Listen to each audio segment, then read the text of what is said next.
Okay, Wendell, Adam, and Aaron, I have the revised design ready for you to take a look at. Change the exterior colors to be slate gray background color with a light gray trim color.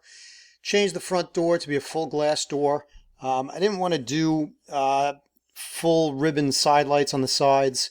I mean, that's just a matter of personal preference. I always find that those are very difficult to put a screen door on. So if you want to have your front door open during the fall, it's very hard to get a screen door to overlay, a storm door, to overlay a door that has side lights.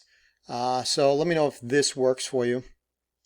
Swinging around to the exterior on the back end, actually over here, I replaced the window with a, I believe it's a 7-foot by 2-foot awning, 6-foot awning over the bed, the headboard, and I centered that over the bed, not centered in the room, so it's centered over the bed.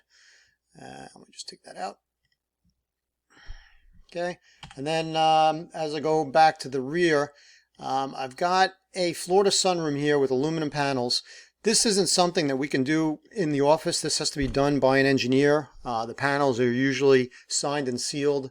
The design is usually signed and sealed by a manufacturer that they have on staff. So that'll have to be done by somebody else. The only way we can do it is if it's done out of concrete block or wood framed. Generally, we don't do too much wood framing near the water, near the coast on the first floor because of wind and also because of termites. So usually everything on the first floor is concrete block. And if we went ahead and did this room at a concrete block, it would just eat up the interior square footage because you're going to be losing an additional 8 inches all the way around the perimeter. So this is what I have for the design of the sunroom. And then also I did an additional side entry door for the laundry room, and I used the same door as I had here on the interior of the sunroom to allow natural light into the laundry room. If you want me to change, actually, now that I think about it, if you want to change this door to something else that doesn't have the 3/3 glass, individual glass panels, let me know. I can do more of a interior glass type French door, floor to ceiling glass, kind of like a sliding glass door, but a single French. That might look better going into the sunroom. Make the sunroom feel more a part of the house. Actually, I'm going to make that change right now because I think that it's more appropriate for the design. So here you see the laundry room with the additional side entry. Generally, when you have a refrigerator, you want to have 18 inches directly next to it to put groceries. But having a small pantry where you're reaching from here to put the groceries in is not a big deal. And also, you have the groceries here to put into the refrigerator. The idea being you don't want to be putting your groceries and your shopping bags on the floor in front of the refrigerator and then constantly putting groceries and stuff in and out of the refrigerator.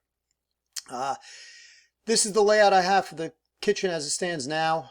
3 stools on an island and then 4 stools on a peninsula. Wall of kitchen cabinets, wall mounted cabinets, and then cabinets all around here. And then the angled corner here and the angled corner here. Usually put the Lazy Susan in the corners. I widened up and made this window over the sink larger because you're gaining this additional cabinet space and the wall cabinet space. And you're gaining this additional low cabinet here. So it was okay to lose a little bit of wall cabinet space. And I think you're really going to need and want this additional light and ventilation coming into the kitchen. As I said, here's the peninsula breakfast nook, and then the dining room table. All right, so those are the changes that I think those are representative of all the changes you asked for on the email. I didn't do an interior rendering of the kitchen. I'm going to pause this recording real quick just to see how it looks right now. Okay, so I made this change to the back door to be a full glass door. Did go in and make a little bit of changes to the layout and the kitchen, how it looks. A couple of suspension lamps over the island and the peninsula. I like having the stove here separated by the dishwasher, so it gives you a little bit of counter space. And then also it allows you to have the free space for the window. I did try having it on the other side, the dishwasher on the other side, but then it pushed the sink too close to the stove, and then the window got pushed over, and then I couldn't have the microwave over the stove with the window protruding into that area also. So this is just a convenient layout just with the space we have. All right, and then this is what it looks like this way. You know, just simple, real quick rendering. I didn't really spend a lot of time on this. Obviously, you see I didn't spend any time on that cabinet there. One thing you might want to consider, this is always an option, instead of doing the microwave above the cooktop, put the microwave in the island. And then you can have a high cabinet here with a hood venting to the exterior. And then you can do a different type of stove that has the controls on the front instead of this big back panel, and you can do a nice big ceramic tile backsplash behind the stove. The only thing I don't like about that is as I get older, the last thing I want to do is be bending over trying to look into the microwave and touching the numbers on the panel. I did have it in a house I owned, let's see, about 5 years ago. And when I first bought the house, I loved it. After a while, I kind of hated it. This is the old school standard, and I kind of like that. All right, let me know what thoughts or changes you would like for the next revision. Thank you.